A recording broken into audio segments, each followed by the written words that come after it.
Thanks again for beautiful musical interlude by Jeden Tag Silvester. As we have seen and heard many presentations and debates today, there is a massive wish to become a common cross-border region. But how far will we get on this way? And where will we be in 10 years from now? Let's have a closer look into possible futures from 3 different perspectives: infrastructure, economy, and politics. We'll have the chance to look at every perspective for half an hour or so before we jump into the next one, so it probably feels more like a speed dating situation for our guests and you as participants. Nevertheless, you can join our discussion again. Just share your questions and comments on our Wordly platform. Karina will bring them in. So I'd like to start with the perspectives coming from our infrastructure experts. I warmly welcome Pat Cox, European Coordinator for the Scandinavian Mediterranean Corridor of the Trans-European Transport Network. Yes, and there is also already some people clapping behind me. He's a former president of the European Parliament, and something that probably not all of you know, but I do. He's a patron of the Pat Cox Fellowship Program, in a fellowship I had the chance to participate a decade ago, so a long time ago. And that had a quite huge impact on my life. So a pleasure having you here today, Pat Cox. And I equally welcome Benny Engelbrecht, Danish Minister for Transport with a long history of political responsibilities, including being Minister for Taxation. And our third panelist is Dr. Bernd Buchholz, Minister of Economic Affairs, Transport, Employment, Technology and Tourism in Schleswig-Holstein. Thanks for being with us, Bernd Buchholz. Moin, hello to Pat and Benny, nice to meet you. Perfect. Before we really get started, I'd like to bring someone else in, and that is Andreas Scheuer. He's the German Minister for Transport, and he sent us a short video statement, and afterwards we can discuss more about it. So, Andreas Scheuer, welcome. Thanks for bringing in your statement. Sehr geehrter Herr Minister Engelbrecht, sehr geehrter Herr Minister Buchholz, sehr geehrter Pat Cox, meine Damen und Herren. Moderne Verkehrswege sind die Lebensadern für Gesellschaft und Wirtschaft, für Stadt und Land, für Deutschland und Europa. Sie ermöglichen Wachstum und Wohlstand. Sie sorgen für Freiheit und Teilhabe. Und sie stärken Regionen und das Miteinander der Menschen. Das wird auch bei der festen Fehmarn-Belt-Querung so sein. Bis sie fertig ist, dauert es. Doch schon jetzt steht fest, sie bringt viele Vorteile. Erstens, die Menschen und Regionen auf beiden Seiten der Ostsee profitieren von moderner Infrastruktur, verbesserten Standortbedingungen und zusätzlicher Lebensqualität. Zweitens, die ohnehin schon guten Kontakte und Handelsbeziehungen zwischen Deutschland und Dänemark können weiter vertieft werden. Drittens, mit der neuen Querung machen wir das transeuropäische Verkehrsnetz enger und leistungsfähiger. Damit verkürzt sich der Weg zwischen Skandinavien und der Mittelmeerregion erheblich. Europa rückt also näher zusammen. Und viertens, diese Verbindung stärkt den Schienenverkehr und macht das Reisen mit der klimafreundlichen Bahn noch attraktiver. So verringert sich etwa die Fahrzeit auf der Strecke Hamburg-Kopenhagen um 2 Stunden. Das ist ein gewaltiger Qualitätssprung. Außerdem kann mit der neuen Strecke das Konzept eines Trans-Europe Express TEE 2.0 weiterentwickelt und die europäische Vernetzung verstärkt werden. Der TEE 2.0 wird europaweite, direkte Schienenverbindungen ermöglichen. Das heißt, dass Sie eines Tages ohne Umsteigen von Stockholm über Hamburg bis Paris reisen können, gebucht auf einer zentralen Plattform. Mitte Mai haben sich zahlreiche EU-Staaten zu diesem Konzept bekannt und wollen es unterstützen, so auch Dänemark. Herzlichen Dank dafür. Dafür sage ich nicht nur Danke, sondern ich bin bei diesem Start in ein neues Eisenbahnzeitalter sehr optimistisch und wir investieren auf Rekordniveau. Der Korridor Skandinavien-Mittelmeer nimmt eine herausragende Rolle ein. Schließlich liegen mit der Fehmarn-Belt-Querung und dem Brenner-Basistunnel gleich 2 der 5 größten grenzüberschreitenden EU-Projekte auch in Deutschland.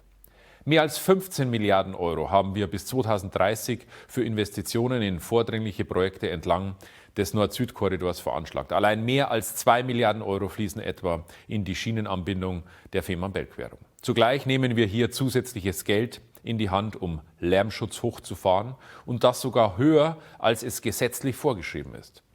Damit setzen wir einen Beschluss des Deutschen Bundestages um. Viele Anwohner haben Sorgen und Ängste vor mehr Lärm, wenn mehr Züge unterwegs sind. Die Erwartungen an den Lärmschutz sind entsprechend hoch. Diese Herausforderung nehmen wir an und handeln. Denn klar ist, um unsere Ziele zu erreichen, brauchen wir die Akzeptanz und das Verständnis der Menschen. So machen wir die Fehmarn-Belt-Querung zu einem Gewinnerprojekt für alle. Ich wünsche Ihnen jetzt eine spannende Diskussion mit vielen neuen Impulsen und wertvollen Erkenntnissen. Vielen Dank und bleiben Sie gesund. Thanks to Andreas Scheuer for these insights. And yes, let's start the discussion. And I'd like to start with Pat Cox again. So, as EU coordinator of the TEN-T Scandinavia-Mediterranean corridor, which includes the Fehmarn Belt crossing and the Brenner Base Tunnel, I suspect you were taking a deep sigh of relief when the construction for the fixed link started. Why is this project so important for Europe, and what's the European vision behind it? Well, good afternoon, everyone. Lilia, thank you very much indeed for. Am I repeating on your sound system there? Hello? Yes, the connection isn't that perfect right now. No. Would you say your last sentence again? I will indeed. So, look, good afternoon to everyone. Thank you so much for the possibility to address you today.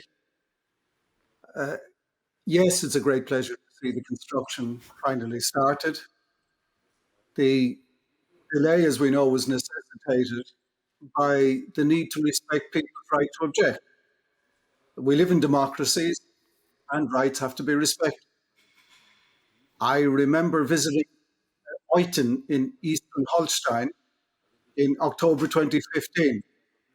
And there I had a public meeting. There were many people who were there who objected. And I said to them that evening that the EU would respect whatever outcome emerged. And my only appeal is that everyone there would do the same thing when the time came. I know the time has come and the time is to get on with the job, subject, of course, to the planning conditions. I note and welcome what Minister Scheuer had to say, in particular about the Bundestag decision of last summer to allocate an additional 232 million euros for noise protection and reduction along the rail track. We have a target operational date for later this decade, by 2029, and this gives an opportunity to everyone connected or affected by the project to plan ahead, to make the most of the future opportunities, and to minimize any negative spillover impact on local host communities during the construction phase. So yes, I'm very pleased to see it start, and in short, why? For the European Union, the Fehmarn Belt and its access routes will close a strategic gap and address a key bottleneck, firstly between Denmark and Germany, but more widely between Germany and Scandinavia. I believe that this link will bring shared benefits to all states and regions involved, and it is for the northern part of the ScanMed corridor the flagship project in terms of transport, societal, and market connectivity. And it is consistent with the necessary deliverables of the EU Green Deal to move us towards a sustainable future. So for sure, I'm pleased to see it going ahead. Thanks. Benny Engelbrecht. So we already talked about the EU Green Deal, and in parallel sessions this afternoon here at the Fehmarn Belt Days, we talked about alternative drive options in freight transport. How can we promote these solutions on the Fehmarn Belt axis? Well, first of all, Linnea, thank you very much for inviting me, and a warm from my side as well. It's a pleasure to be here with Pat, with Dr. Buchholz, and with Andreas Scheuer. It's almost like the fabulous four, because we were the four people that did the first cut on January 1st. With each small states to start the construction.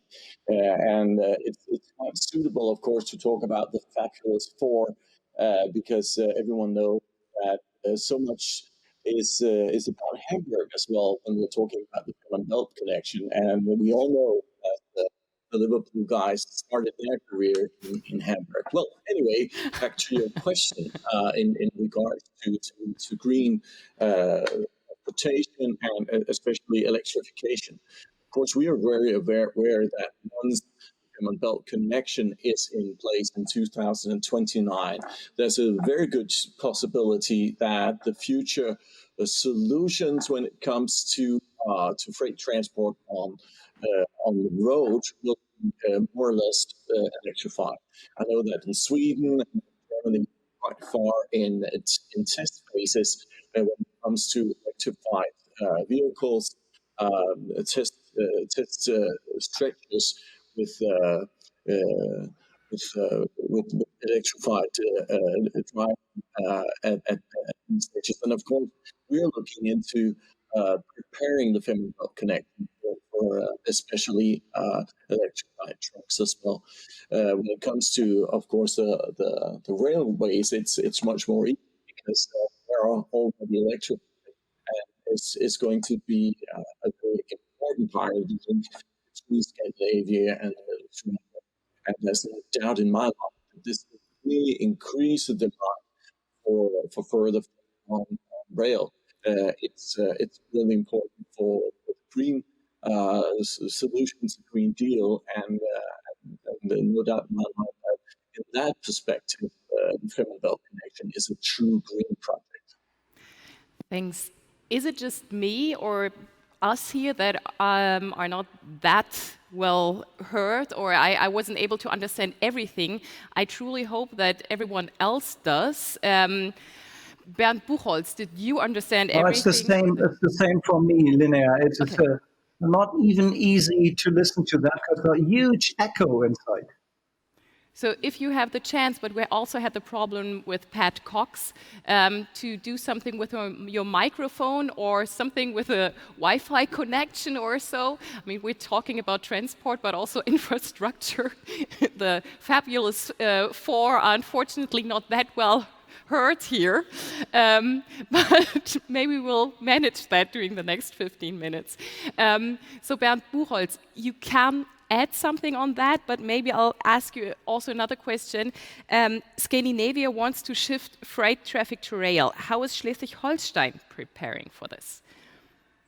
Well, first of all, I have to thank you very much for the possibility to speak here at the Fehmarn Belt Days 2021, because I'm very honored to do this, and I want to thank all the people who have organized that. That was not easy. It was a challenge in pandemic times, and that you created that and will make possible that we have some Fehmarn Belt Days is very important, I think, for the region, but for all the people who are working with that. Second, what I want to say is the year 2020 was very, very important for the fixed link, because we had a judgment of the court in Germany that we have the approval of the plan and now the right to build the tunnel. And that is the milestone for the project. It is the point where we can say now can everything start, and we are able to produce, to build a fixed link up to 2029. And that means for us, on the side of Schleswig-Holstein, what we have to do a lot now because we have not only to build a 4-lane rail highway on the island Fehmarn, we have to build a new, not only bridge, but also a new tunnel between the island Fehmarn and the mainland. And we have to create also a 2-lane track for the rail truck situation, because we want, not only the Scandinavians want, we also want to shift the freight, the cargo things on the trail truck. So there is a lot to do, but we have started with all that. And I hope very much that Benny and I will have a groundbreaking ceremony this summer on Fehmarn, also on the German side, to show that it's now the time to build the tunnel. There's a thumbs up. Yeah, So Benny is also in pandemic times. He wears now a beard. Yeah, this is absolutely new. So, Pat Cox, what would you recommend the two of them? What do they have to keep in mind? I mean, you're almost you have worked with these projects for years now and have seen many things. What is important for them to keep in mind during the next years? Well, I, I, I hear these echoes about the sound. I can't do anything. I've been trying. I listen carefully to Benny and Bernd and to the underlying optimism of their messages and to the level of their engagement. And so the first thing I want to say to them is a big thank you. Engagement, conviction, determination, these all matter.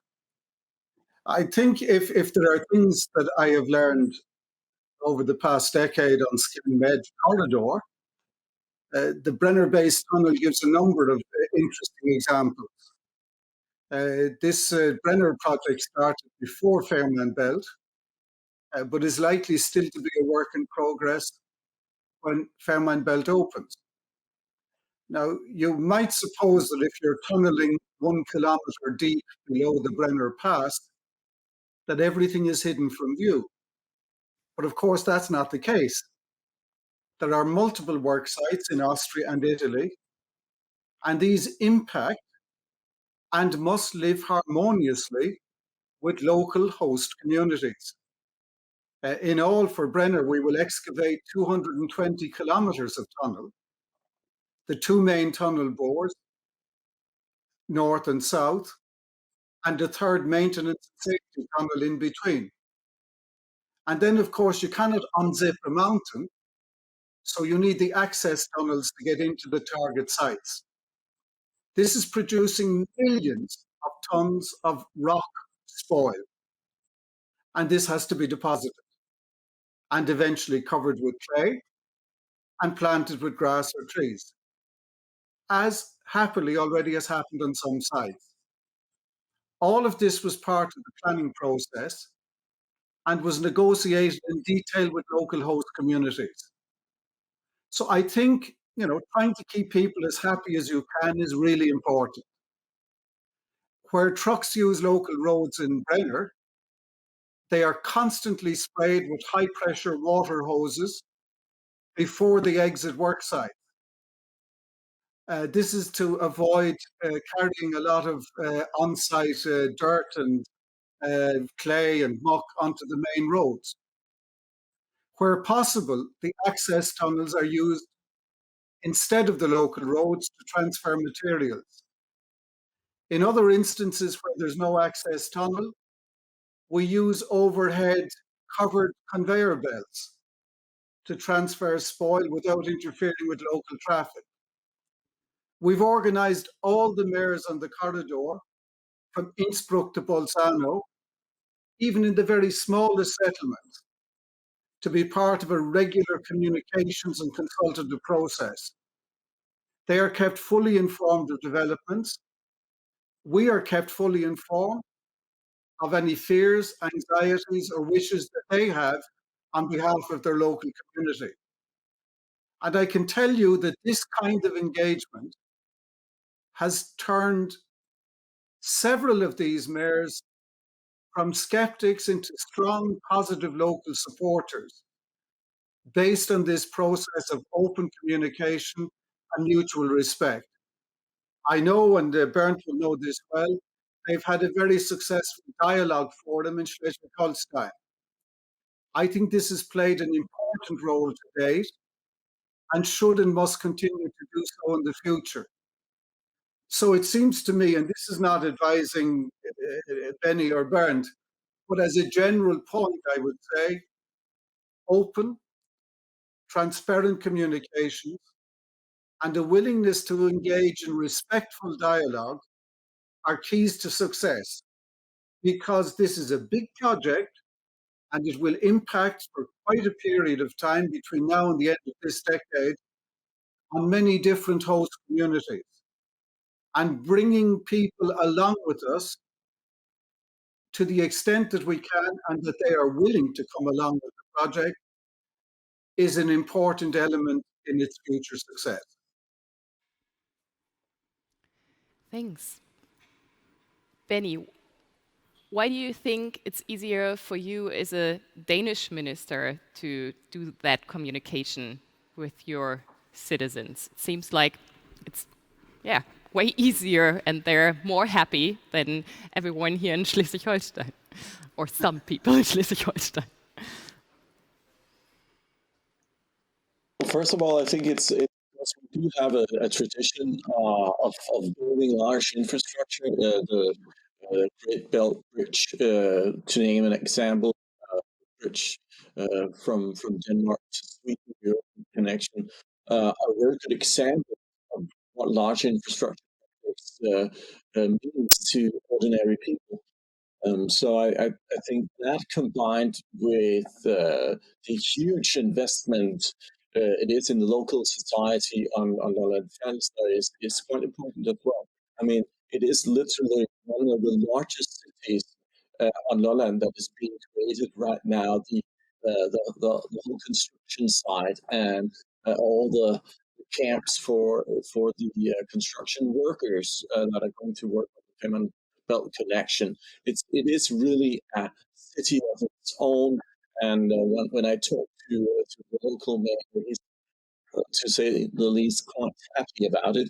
So this is something that brings in life, brings in business, and brings in a lot of workers in a community that really has some prosperity. And of course, on the longer term, the options that are opening, the barriers that are being set aside in an area like that is so important. As you may know, I live in another part of Denmark, in the southern part of Jutland. We already have a connection to Germany because we just need to drive over the border and see into each other. And we know from decades and millennia that what we can do together when it comes to culture, when it comes to sport, when it comes to business, when it comes to collaboration across the board, is so extremely important. And therefore, I really look forward to Van Buchholz's invitation to come to Fehmarn. I hope to be able to participate with that local perspective, with all the new ways of thinking, the possibilities when it comes to tourism, for instance, all the jobs that can be created locally. And I think that is a part of the optimism that we can promote from the Danish side, and then of course the very, very sound advice that Pat Cox is giving is something that I'll take into account. That's for sure. Thanks, Benny. Bernd, anything that you can take from Pat or Benny with you to Schleswig-Holstein? Well, many things. First of all, the technical problems are obviously in charge. So the echo is back after 20 minutes. We got the technical problems, and that's a good message. Yeah, for the speed dating with you, Linnea, that's a good message.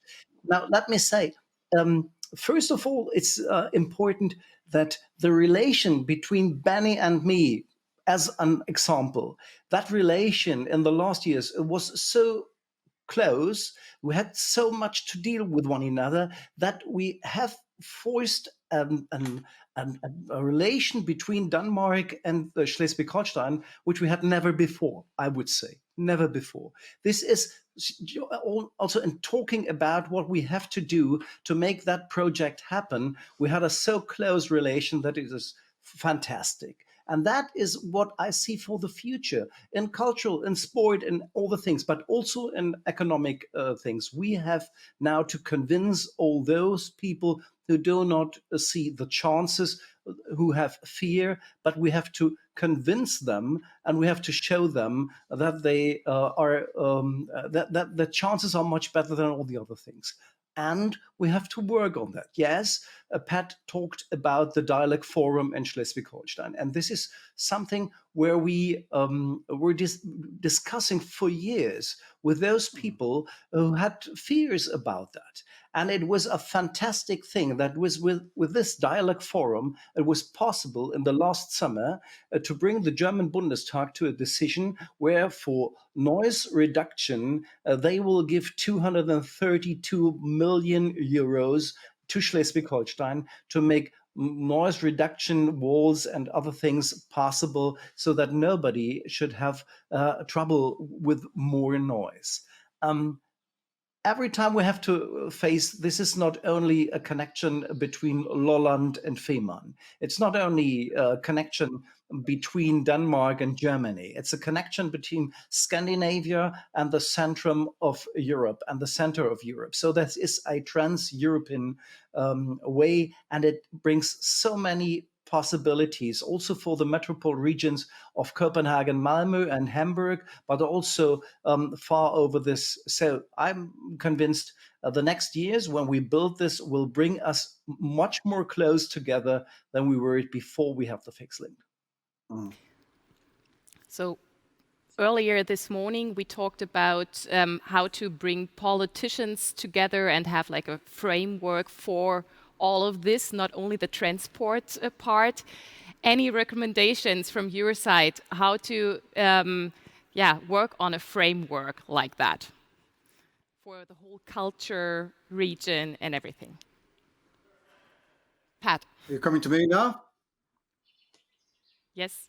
Linja? Yeah, one last sentence. We have like 2 more minutes left, so everyone is able to say No something. problem. Look, I think at a general level, focusing now on how to make most of the new opportunities, as has been remarked, is the key element. There will be new patterns of commuting and settlement and new opportunities. And how do we know it? We know it because the Øresund fixed link to which we will be attached between Copenhagen and Malmö teaches us that this is so. Where we live, work, study or visit will benefit from expanding horizons and wider choices. This can bring new business, new commercial, cultural, tourist opportunities, and we need to be alert to those and to think ahead to develop them. I think we will have our low carbon rail connections with lots more options open to people as an alternative to short haul flights. So good for business, good for commuters, and in the end, good for the environment. I think, and I congratulate both Denmark and Germany, Schleswig-Holstein, for the work that's being done on access routes. There's no point in having a wonderful new tunnel if we don't have the optimization through the access routes. This work is happening in parallel in Denmark. It's also happening with the Deutsche Bahn electrification plan for Lübeck to Puttgarden. It's happening for the planned new Fehmarn Sound Bridge. It's happening with the S4 line that will enhance regional connectivity into Hamburg and the planned developments in the Hamburg Hauptbahnhof.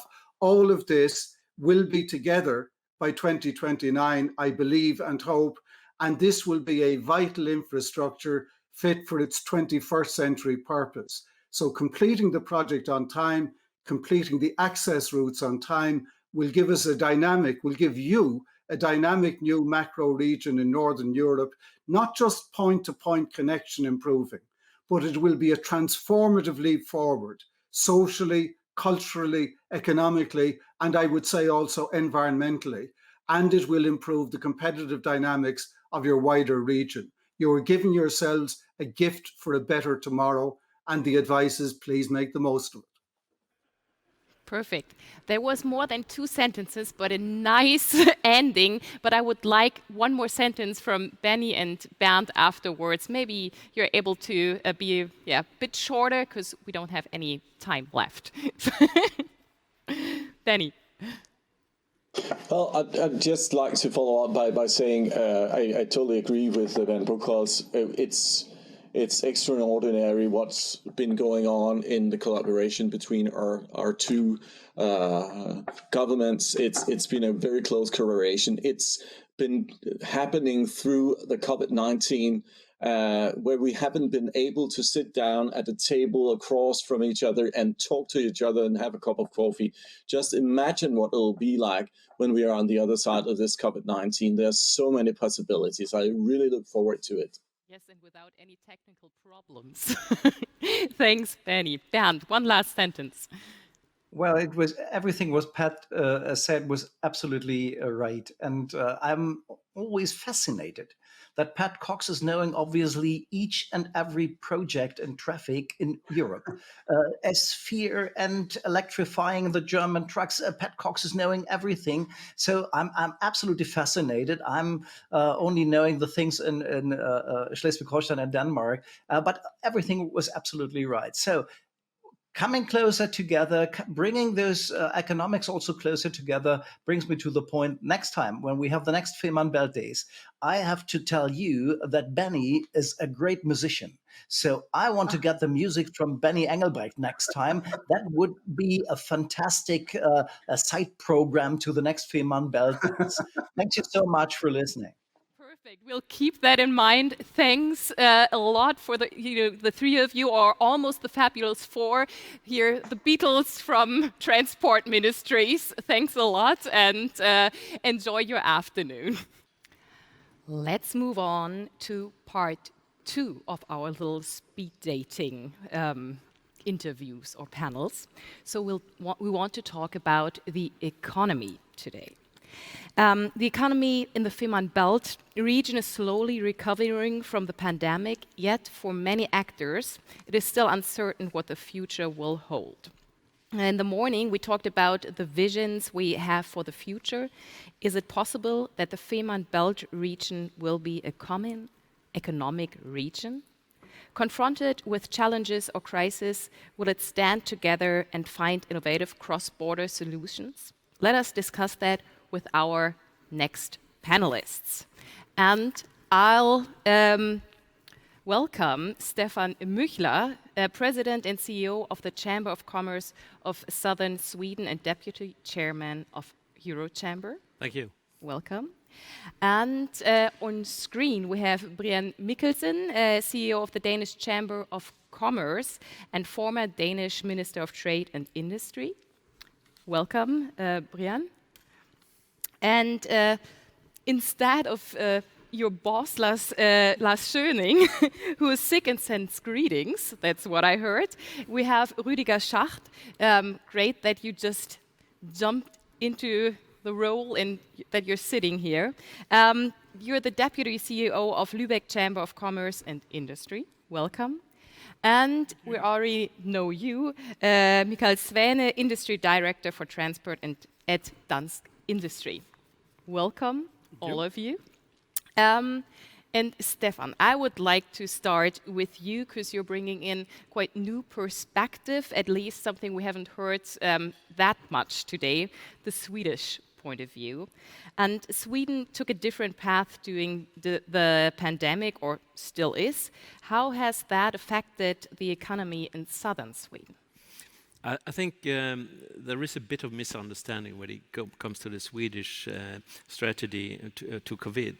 If you actually measure how Swedes have behaved, you can do that by using data from Google, how much we use public transportation, how much homework we did. There are very small differences. We don't stick out in that. So people have followed the recommendations. And we have very much the same pattern as in other European countries. We didn't close the borders as many other countries did. And to your question about the economy, I think we're quite well off, actually. We had a GDP fall last year, 2.8%, which is quite good actually in comparison to some neighbors, and especially in Central and in Southern Europe, we are much better off in that sense. But I think the lesson to learn about this is that we really, for the future, need new ways of dealing with crisis. And the immediate reaction from politicians to close borders and to really to find an own national solution to the problems. With full respect for that different governments have different views on how to deal with the problem, with the pandemic situation, I think this kind of pandemic has to be solved with much better international understanding and not with closing borders. And this could be, for future, very important when it comes to fixed links in border regions. We know that from Malmö, Copenhagen, we know that we will see that in the Fehmarn area. So I think this is a very important thing because it's about trust for the people who live on one side and want to work on the other one. So how much did it infect you in Sweden that the borders closed? Much, of course. I mean, our international airport, it's by the Danes called Copenhagen Airport. We call it Malmö West. And we didn't have access to that airport. You can imagine what it meant. And it actually led to a situation where business people from Malmö, flew to Stockholm and to Chicago instead of taking the existing train. And from my chair in my office, it takes less than half an hour from my desk to the check-in counter. And I think we really have to avoid that situation in future. Mm-hmm. Brian, can I ask you just like, how was it for you being on the other side? Being on the other side? Okay, the dark side. Didn't say that. No, looking at the Danish economy, it has actually been doing very well. Of course, we're very depending on other countries. We are a trading nation, as you know. We export and import, but looking at the numbers, it looks actually quite well. And our export of goods from Denmark has now recovered fully. In fact, it has made up for what was lost during 2020. And if we look at the latest numbers, our manufacturing output actually has been the highest in many years. So we're seeing great signs that solid growth is coming in the coming months and probably in the next 3-4 years in Denmark. But as I started with, we are very dependent on what's going on in other countries because we live on trading with other countries. We were very hard hit in some specific sectors. Stephen was just talking about the airport. When we talk about what we call the tourism sector in Denmark, it has been very hard hit as all around Europe. Our hotels got 4 or 5% of last year, our restaurants, airports, and they have been very hard hit. But looking at other industries, life science, building sector and so on, they have actually had better years than than they have ever had before. So when you ask me, the jury is of course still out for what the pandemic will mean in longer economic terms for Denmark and other countries. But right now, it actually looks quite well in Denmark. So does that mean that we don't need a fixed link? Let's just close borders in a way We need it. We always we depends on fixed links. and certainly fixed relations are to the better. And of course, if you want to integrate regions, then of course infrastructure and mobility are crucial options. And that's why this fixed link between not only Denmark and Germany, but it is a truly European-wise project, which will, of course, bring prosperity not only to the nearest region but throughout Europe. So we rely on relations, and the better and the more linked and fixed they are, the better. So I agree, Michael. Brian, what did you say? He agrees. He agrees. And I do. Totally agrees. agree. Perfect. So That's why we're all sitting here, Sure. of course. Thinking about the region we're in right now, how can Lübeck and Ostholstein really get positively affected by a fixed link? Yes, we as the Chamber of Commerce in Lübeck, we work on the thematic thing of the fixed link for about several decades. So you can see that we expect positive effects for our region, for Lübeck, for the region between, I must say, between Hamburg and Puttgarden on Fehmarn. But if you do nothing, you will affect nothing, I think. Otherwise, the trains will pass our region without a stop, perhaps a stop in Lübeck, maybe. We heard it by Pat Cox, it's connecting region. It's Hamburg as a metropolitan area, it's Copenhagen, Malmö as a metropolitan area, and we are between these. And so we have some things to do when we will have positive effects also for our region. What are the things? What would you love to reach with your work? Yes, I think it's necessary. We have not enough space for new companies now. We have to plan. We have to look into the future and say at 2099 when the fixed link will be ready, and also in the time before, a lot of companies are interested in having their place in our region, but they have demand on space. And so we have our regional planning has to accept this and to look into the future and say now we have to do something with it. This is one point. We have several other points. The regional traffic has to set up not only the fast trains between Hamburg and Copenhagen and maybe to Oslo or Stockholm, but also the regional trains. I think it's very interesting in future that you may have a regional train from Lübeck to maybe Nyköping or something like this. We didn't have thought at these things in this time and in the past. In the future, it will be possible to go there in very short time. It's a very new perspective, I think, for our region. Also to attract the region for younger people, for well educated people.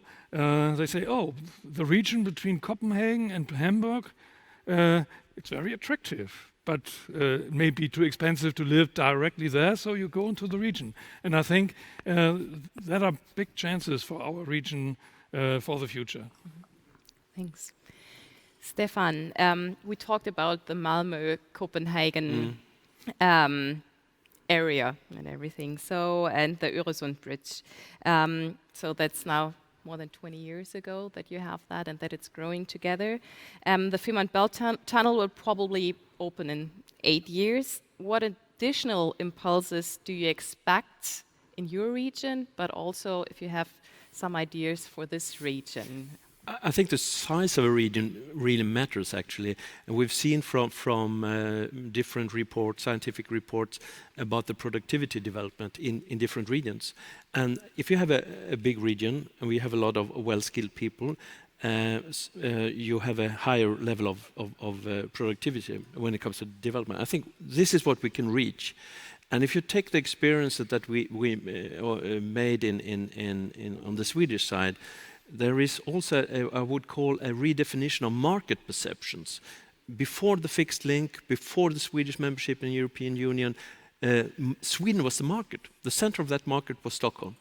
And we were some sort of periphery to that. Now we actually started the integration process with the Copenhagen area, and that led to this redefinition of market perceptions. And we saw a lot of companies investing there, setting up hubs to run their companies in a new defined. For instance, Daimler, the Mercedes car producer, closed its Swedish headquarter in Stockholm and did the same in Copenhagen, set up new headquarter for the new defined market in Malmö. So just one example of that. And I think this is what we like to see this redefined market perception where national borders doesn't mean that much. and where it's possible to commute. To live, for instance, in Malmö in future, maybe work in Lübeck and go by train. I think that will be the future. Do you think it makes a difference that you have two major cities beside each other, and here we have like a longer rural area in between? Well, I think it all depends on how the infrastructure will be. If it doesn't, you don't count in kilometers, you count it in minutes. How far does it, a long time do I need to commute to my work? If it's 10 kilometers or 200, it's only about minutes that you need to spend as a commuter. And Brian, how will Scandinavia benefit from better connections to Central Europe? We have talked a lot now about the area itself, but having the chance to go to Central Europe and even to the south, what does that mean for Denmark or Scandinavia? I have no doubt that better connections, better infrastructure will benefit trade, not just in Denmark, but in Germany, Sweden, and that's much is certain. And right now, when we talk about Central Europe, you ask about that, that's actually very interesting for some of our exporting industries right now, because that's one of the few regions where we have an uneven trade relationship, and that's with the Central European countries right now. When we talk most countries, we have a surplus, but when we talk about Central Europe, we are negative. And actually, next to China, Poland has been the biggest export success for Denmark in the past 10 years, if you look at the percentage growth. And some of those we can see great potential.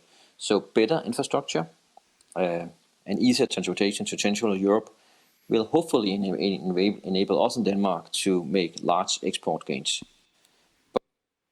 But if we have a lot of to explore, and that's like the Central European countries, Slovakia, and so on. Of course, we also benefit a lot from the Central European countries are members of the European Union and are part of the EU's single market. And that single market makes life easier for Danish exporters to those countries. Customs and so better infrastructure will open a new playing field for us in Denmark. Thanks.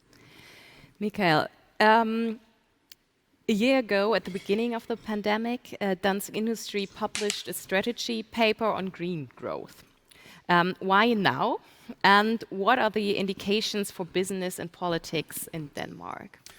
Well, we did present our green growth initiative because it was said in a previous session this morning that it's about building better back. We have to reopen, we have to construct the world in a more open fashion, and we cannot do that without looking for the sustainability dimension. So what can enhance this region will certainly be the strengths of the business sectors in Denmark, Sweden, Norway, and Germany, our profound knowledge of technology, innovation in terms of sustainability. So this is going hopefully to be a green hub, not only for our region, but for the rest of the world. So it is a showcase, and that's why we presented this report. And I think that it goes without saying, we have an obligation as a business life sector to bring about solutions that will meet the climate challenges. That is the basic object of our initiative, and I think that covers all business organizations throughout this region, that we need to enhance our efforts in order to bring about a more profound, sustainable, open society based on green solution and green technology. That's why. Thanks. And how do you really want to do it? Are there any examples where you say, do this and that, and I recommend you doing? Well, if you take a number of business sectors, the wind power, the shipping industry, the aviation, all sectors across this region and of course in Denmark, we are all focused on bringing about technical solutions in order to be more effective, to reduce CO2 emissions. But our ambitions are much wider than just cut emissions. We want to create a society based on a real and profound green transition, not only in the business sector, but in the public-private cooperation, but also to the people. Because what we are talking about here today is basically about people and their future, and we should serve a future based on green technology and green growth. That is our main task. Thanks. Looking over the bridge right now to East or Ostholstein, how can you, as a region, and using this from Denmark and from the whole European Green Deal and everything, how can you, as a region, promote sustainable development here? Do you have any ideas for that or working on it already? Yes, I think that's a lot of possibilities for cooperation between the companies, Ostholstein in the Hansebelt region, in Denmark, in southern Sweden, because the structure of the companies isn't very different. We have same points what we are working on. I think coming closer together with a fixed link connection, but also beside this on digital way or something like that, I think there are big chances for green development, working together, and also together with the politicians. With some money, I think at Interreg programs or something like this. So I think it is a good chance for our region to work in this way. Thanks. In this region, we will have very soon state-of-the-art on a global scale material facilities. I'm talking about European Spallation Source, which is set up in Lund with the Science Center in Copenhagen. We have a lot of scientific projects and facilities in northern Germany. So we are, in this sense, we are extremely strong. And material and science about material will be crucial when it comes to sustainable future. Thanks. Any questions from the audience? Sorry? No. Okay, I'll just ask Karina, who's sitting right behind you. Okay. Sorry, that is like we're There's so an echo far here, away because of the 1.5 meters between us. That looking at Karina, are there any questions coming from the audience? Then there is a chance to ask one right now. There actually is a really good question, which I, as having Finnish roots, really like. And it is, Scandinavia is more than Denmark and Sweden. I miss Norway and Finland. What do these countries think about this trans-European project? Are there any answers to this? Who feels like he Well, is I'm able sure to that answer? Norwegians as well as Finns, they are supporting this whole region. And of course, as Brian said, better infrastructure, better connections, that's the way ahead. So, and always remember that the project of the fixed link, Femern Link, is not just a Danish-German project. It is a pan-European project that will prosper not only the Scandinavian, Nordic countries, but the whole European continent too. So include the Finns and the Norwegians. Yes. And you know, in Norway there is a huge interest for the corridor from Oslo, Gothenburg, and to Hamburg, of course. So as they are really on track, so to say. And I know, because I'm actually born and bred very close to the Finnish border, that they are extremely dependent on what's going on in the other Scandinavian or Nordic countries from their perspective. So of course, it's as Mikael said, it's a pan-European thing.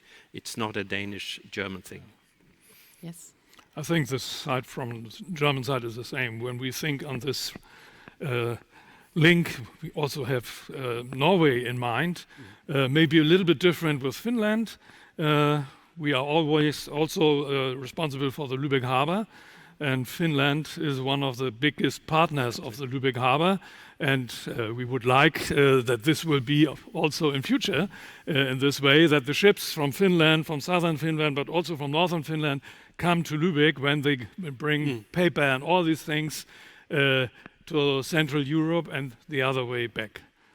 But Norway is very important in this connection, yes, of course. Thanks a lot. This was already it, second speed dating round. Brian, sorry that we couldn't include you again. Thanks a lot. The four of you, I see so many Brians right now. It's all over the place. Brian. So thanks a lot. Thanks. See you soon in Denmark, Sweden, Finland, or Norway. It was a pleasure having you here. Thank you. Thank you. Thank you. Thank you so much. Yes, let's meet more in person again. Fingers crossed that we're able to do that next time. But we do have one last speed dating panel for today. And we want to have a look on how we can foster a common region from the political side. A common region means coordinated decisions. What is the role of politics in this? Do we need new regional decision-making? New cross-border coordination within the larger national and European context? I'm very happy to speak to three smart women during the next 20 minutes, especially after two all-male panels. So, I'm welcoming Almut Möller, State Secretary and Plenipotentiary of the Free and Hanseatic City of Hamburg, to the Federation, to the European Union, and for Foreign Affairs. As well as Christina Jöning, member of the Regional Executive Board at Region Västra Götaland and one of the region's representatives in the String Political Forum. And Susanne Hüldelund, ambassador to Germany at the Royal Danish Embassy in Berlin. Welcome and great that you're here with us this afternoon. Almut Möller, I'd like to start with you. According to the OECD, Northern Europe is uniquely positioned to become a green mega region. What's your vision of a mega region in the first place? And do you have an impressive record, or you do have an impressive record, sorry, it's a long day already for us, in European affairs. How could political cross-border coordination within the larger nation and European context look like for this mega region? Well, thanks very much, Linnea, and it's really great to be able to gather in this today and have the chance to meet and work on something that for Hamburg is extremely important. We see a great deal of potential, and a lot was already discussed in the previous panels about where we might want to be going. I think the experience that we've had as Europeans collaborating, we're at our best when there is very concrete and tangible projects that we can work on. And as Pat Cox pointed out in his contribution a little while ago, and I discussed with him when he visited Hamburg when it was still possible before the pandemic, we now really have, with that decision of the Fehmarnbelt and the wider Scanmed corridor, one of these opportunities where we can really do hands-on collaboration embedded into a wider EU-European, but also wider European context. And I think what will be really important is that we all prepare, and we are trying to contribute to that as Hamburg at this stage. We're all preparing already in the run-up to the Fehmarnbelt fixed link existing, that things are in place when it is there.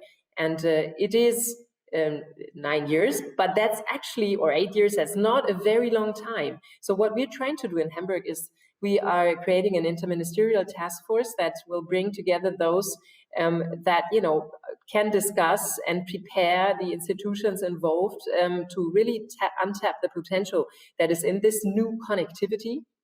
And then at the same time, we are trying to do our part in addressing some of the issues that already were discussed in the previous panels. That is the bottleneck question, the hinterland connection, where Hamburg and Schleswig-Holstein are really closely collaborating. and making sure that, Hamburg's contribution, the S4, making sure that, connectivity is happening also beyond the more narrow link that we create. And this, I think, is a very important vision to share. This is not only about connecting metropole regions. This is not only about the more narrow sense of the Fehmarnbelt. This is a bigger project for Northern Europe. And I have been working with colleagues in the string context, and Christina is also here. I think there is an excitement also in discussing the OECD recommendations, which we are doing really very intensely right now, to make it happen, to untap the potential that is there. And it's in this kind of doing in concrete steps that I think Europeans are collaborating, and we as neighbors are also learning in a new way to collaborate with one another. Thanks. Christina, Almuth already said it, you're working together. Can you give me a bit more insight on how you're working together? Thank you. Very nice to be here and participate in this very important seminar about our common MEGA region. Well, within the cooperation in string, we have a lot of cooperations and activities. It's very important to boost our green economy within the MEGA region. We have a lot of common between Norway and Sweden and Denmark and Germany. For example, Norway and Germany is the main trade partners for Sweden. That is very important. So there is a lot of reasons to come together and develop this MEGA region. Of course, we have our common climate change issues that we deal with every day. And if we want the climate issue to go further on, and if we really want to do the climate change necessary thing, we have to do a lot of changes within our industries. We have a need of cooperation between universities in our regions. And there is a need, for example, for Sweden to get closer to the labor in, for example, Germany and Denmark and Norway. So if we want to boost this green economy in the MEGA region, we have to have possibilities for people to travel faster across larger areas. And therefore we need the labor mobility and attract the labor to move like this. So there is a lot of arguing and a lot of argument for why we need this corridor from Oslo to Hamburg, and we do a lot of common and activities within the string cooperation. Thanks. Susanne, as an ambassador to Germany, just think of 10 years from now. Will you, as the Danish ambassador, get company from regional ambassadors who represent one's region's interest in the neighboring one, for example, the Fehmarnbelt? Thanks. I would hope I would see more people here in Berlin. It's been difficult to start a job as an ambassador during these Corona times. But I was happy this weekend. I went to Flensburg, participated in the annual meeting in a Corona light version of the Danish minority in northern Germany. And I also visited representatives of the German minority in southern Denmark. And I think these two minorities, the way they cooperate and the way they share a shared cultural existence on the border, those are the real ambassadors of border integration and knowledge sharing, not only culturally, language-wise, but also economically, politically, and in a very forward-looking way in taking account of culture and education. So I would, of course, predict and would like to see, and I expect with the Fehmarn Belt link, that on the different Landkreise in the Fehmarn area and in Schleswig-Holstein, that they will cooperate more with southern Zealand. And I think the way we are doing it now by digital means will facilitate that. And of course, the connection in itself will foster that and give more opportunities to cooperate on what already mentioned. labor mobility, economic development, cultural development, but also on science and scientific projects, perhaps, and the transport elements. So I'm quite optimistic that maybe not formal ambassadors in a sense, but much more representatives of the different countries and regions that will engage in a closer dialogue on how to foster the cooperation. Coming back to the question of how to include maybe citizens in this region. I mean, right now I do vote in Berlin or Schleswig-Holstein, and I have my regional parliaments. But when we think about this mega region and we want to bring people together, is there any way to include the citizens more into political decisions? Well, I think this is the one and only thing that we need to care about.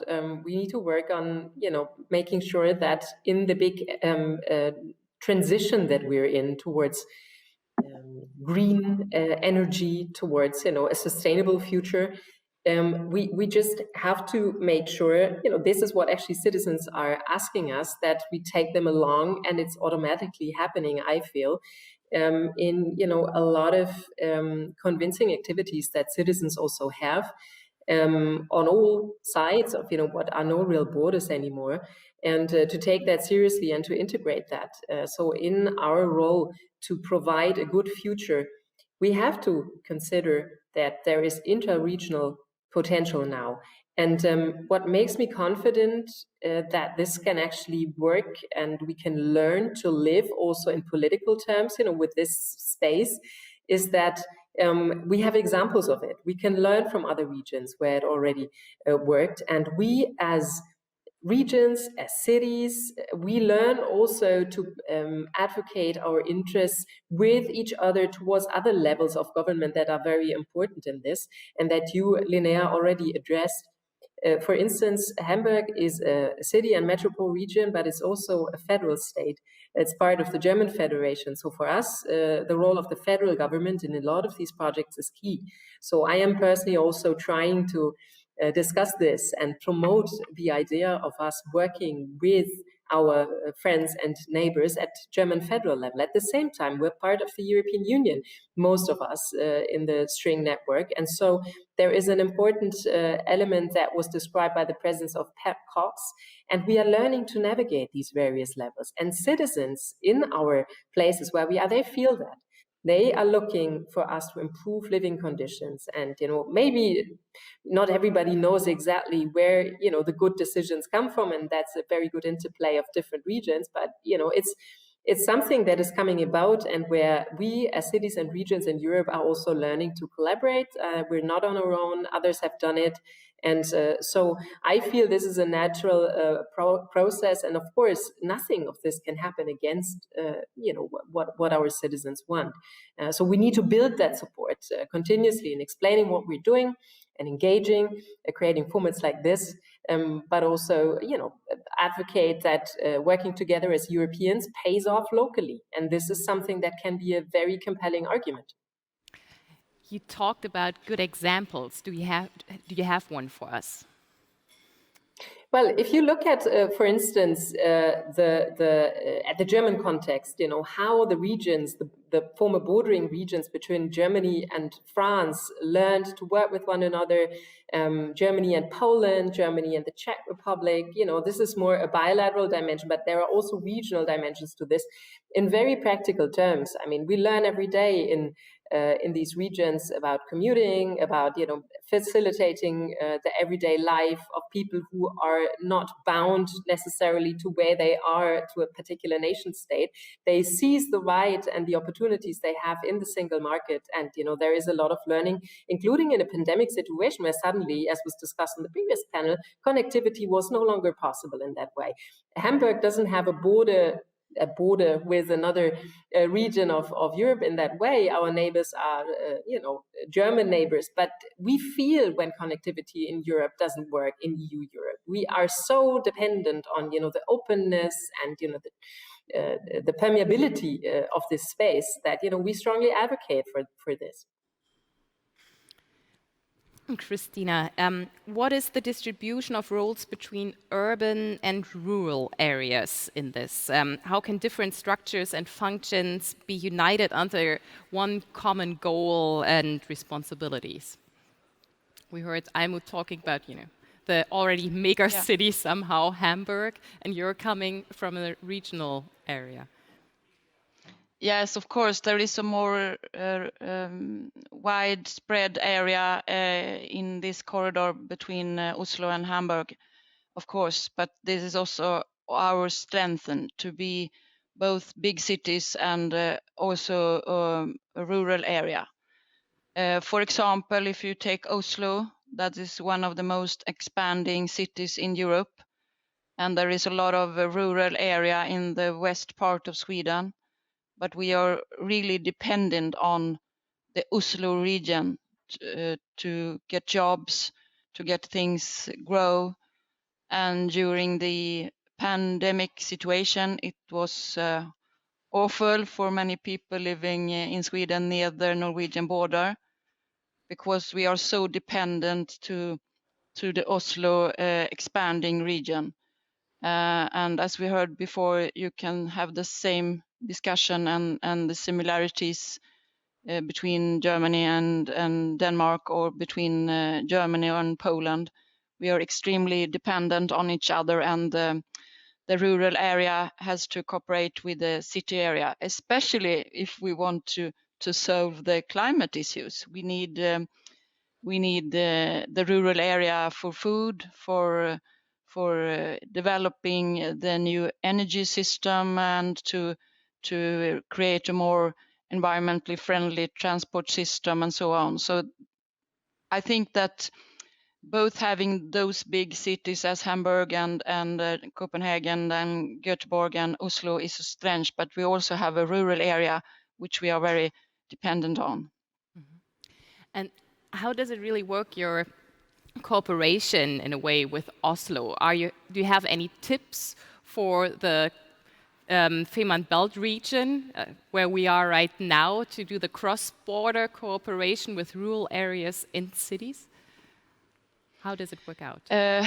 Well, we have a very open-minded culture, which is probably very similar that we can see between Denmark and the very south of Sweden.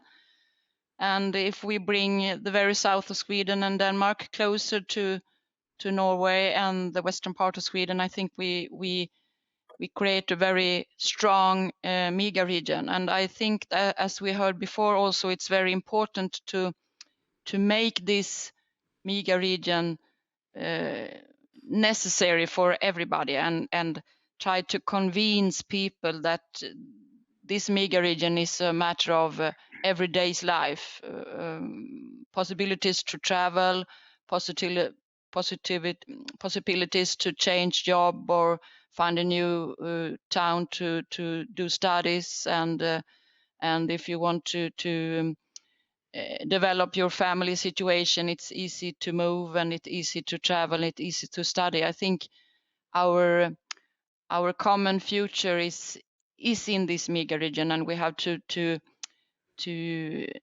develop and exchange good example how we can cooperate between any borders in Denmark or Norway or Denmark or Germany. I think we have a lot of similarities, but we also have a lot of things to learn each other about. Mm-hmm. So, Susanne, how do you see the relationship between Germany and, in particular, northern Germany and Scandinavia evolve during the upcoming decade? Maybe even looking at other areas that have done that before. Yeah, I think it's important to start out saying that for a very long time we have had, and we continue to have, a very strong relationship between the Scandinavian countries and Germany, and it's a relationship we can be proud of. there's a coordination in a lot of different fields, and I think the fact that I just before mentioned the two different the minorities on the Danish-German borders, that is a living example of that good cooperation.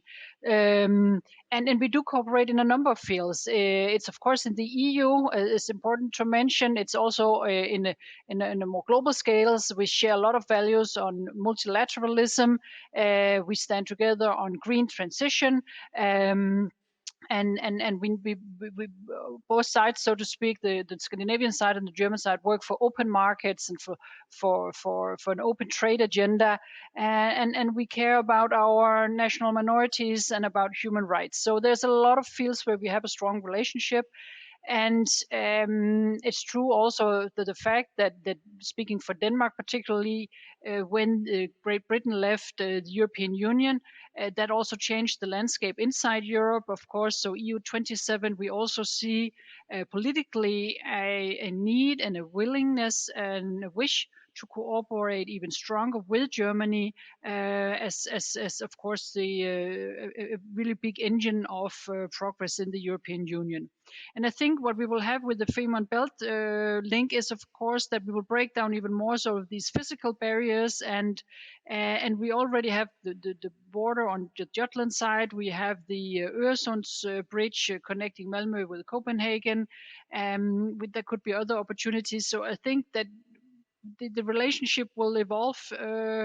I particularly see with the way we have set up our EU recovery funds with a focus on digitalization and green transitioning. I particularly see those fields as important for further strengthening the sort of very close and the very sort of more intimate cooperation, not talking only of what's going to be happening in an EU level.